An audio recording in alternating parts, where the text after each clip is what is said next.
I'm sure by now you all know how much I love helping our clients move into new spaces. It's really the best way to get set up with all of the organizational systems that you need right from the get-go. And it's also really satisfying to know that you're going to come home at the end of the day and all of your boxes will be unpacked and your home is just ready for you to enjoy. For this project, the couple had recently relocated to Los Angeles. The mom had a small child and was also like 8 months pregnant with their second child. And the husband was a professional athlete who was traveling and on the road all the time.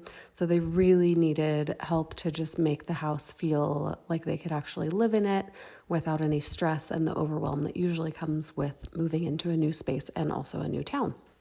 So we unpacked the entire home over the span of 2 days. We brought with us, all of the products that we might need to organize the kitchen and linen closets.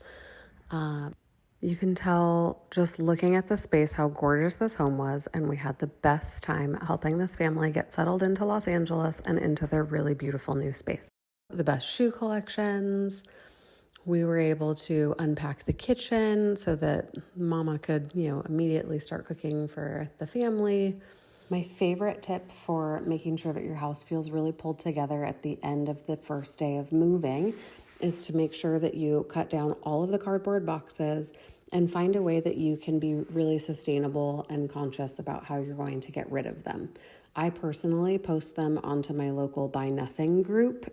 People always need moving boxes and packing materials, but you can also just post them to the Facebook Marketplace in the free category.